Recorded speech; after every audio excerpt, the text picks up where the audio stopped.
여러분, 이거 정말 미스터리 아닙니까? 한때 전 세계 비트코인 시장을 그냥 쥐락펴락했던 중국이 왜 하루아침에 이걸 금지했을까요? 그런데 이제 와서는 마치 다시 돌아올 것처럼 은근슬쩍 신호를 보내고 있습니다. 오늘 이 거대한 미스터리를 한번 제대로 파헤쳐 보겠습니다.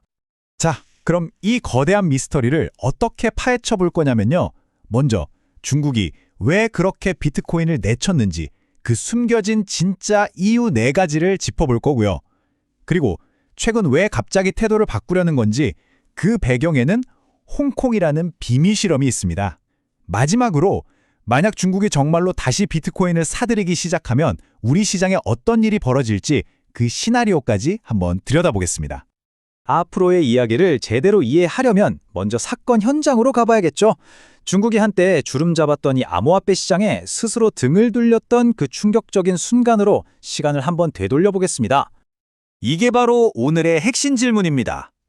아니, 전 세계 비트코인 채굴의 3분의 1을 장악하고 있던 나라가 도대체 왜 스스로 그 막강한 힘을 내던져 버렸을까요? 당시에는 정말 누구도 쉽게 이해할 수 없는 멸종이었습니다. 이게 뭐 하루아침에 쾅 하고 금지한 게 아니에요. 마치 목을 서서히 조여오는 것처럼 아주 점진적으로 진행됐습니다. 2013년부터 슬슬 금융기관들 못하게 막더니 2017년에는 아예 거래소 문을 닫게 만들었고요.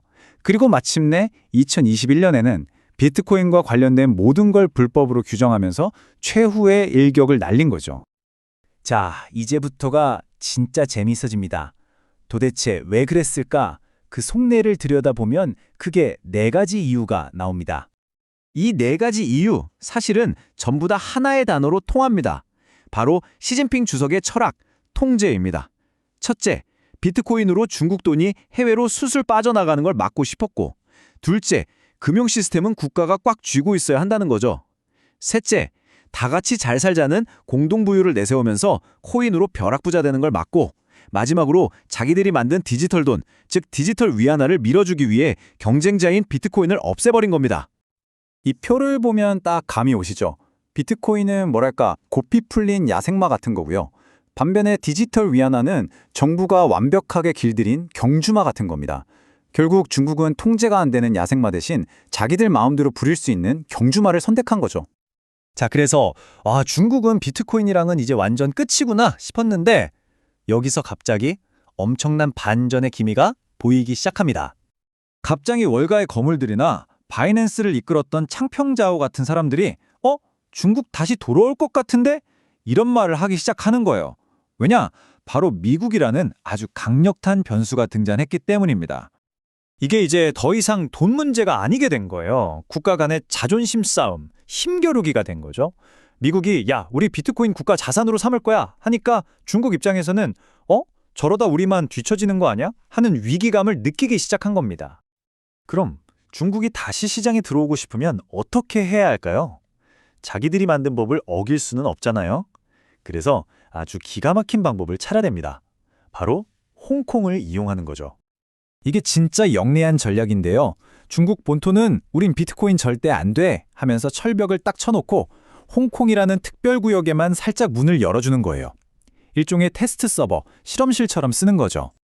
자, 근데 이 홍콩 실험이 왜 이렇게 중요하냐?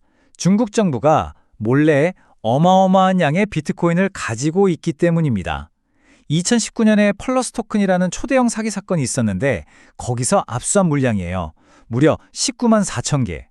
19만 4천 개. 감이 잘 안 오시죠? 이걸 지금 시세로 환산하면 우리나라 돈으로 대략 27조 원입니다. 27조요? 상상이 가시나요? 시장 전체를 들었다 놨다 할 수 있는 엄청난 돈이죠. 그래서 중국의 계획은 뭐냐? 이 압수한 비트코인을 홍콩으로 싹 옮겨서 ETF, 그러니까 주식처럼 누구나 쉽게 사고 팔 수 있는 금융상품으로 만들어서 전 세계 투자자들한테 팔겠다는 겁니다.